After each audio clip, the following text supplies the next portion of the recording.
I knew this was coming. There were warnings. Global markets are going crazy this week with volatility like we haven't seen in perhaps years. Last Friday, we saw the 10th largest Dow Jones point loss in history at 530 points, but Monday saw the 8th largest at 588.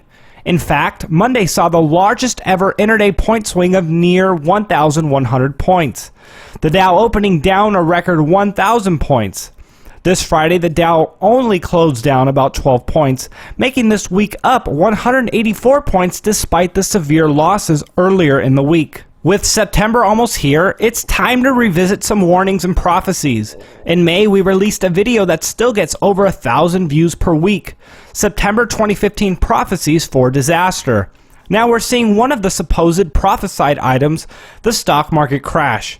History and media have been pointing to September this year as a time more ripe for catastrophes.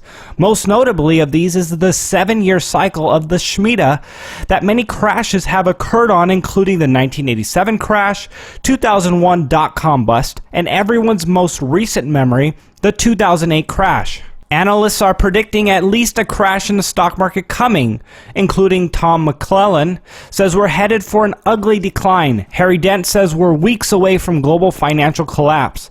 Gerald Celente says global economy has collapsed and we'll see global market crash before the end of 2015. Larry Edelson says he's 100% confident we will see a financial crisis of epic proportions within the next few months that will bring Europe, Japan, and the United States to their knees. Jeff Berwick even created a new site and newsletter, Survive the Shemitah, to warn about what could happen next month. Even our friend David Morgan is weary of something big happening. Our very own analyst Joshua Inamoto says we could see the Dow crash as much as 10,000 points in the very near future. The Dow Jones Industrial Average from this point on, it's right now, it closed at around 16,500 points. That thing is going to lose 10,000 points. It will lose 10,000 points. People are going to start panicking on the streets. And this is absolutely imperative that you get out of the markets right now. Right now, get out of the markets. Don't sit around and say, well, maybe it'll pop up and do a dead cat bounce for 3 or 4%. Let a dead cat bounce for 10%. I don't care. Would you rather hold that much risk for 10% and risk losing over half of the valuation in your retirement portfolio? It's really that simple. You don't want to be greedy here. You don't want to be greedy. Though the US dollar index has recovered back over 96, signs of the dying dollar are becoming more apparent. Perhaps the oil rally is part of this, or due to Saudi Arabia furthering the war with Yemen. The currency wars will heat up as the yuan is depegging from the dollar, and more trade will be conducted in the Chinese currency. Oil, after falling significantly over the last month, temporarily dipped under 40, but has since recovered.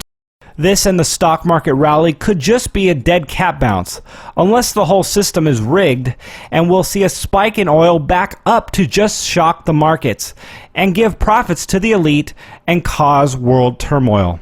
Gold has seen a crash to a 5-year low under $1,120 and is now at $1,135, while silver reached a 6-year low under $14.20.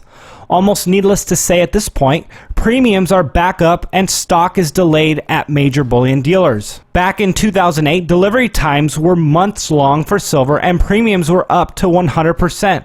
Andy Scheckman, president of Miles Franklin Bullion Dealer, stated this Friday that most of his supplying mints were on back order.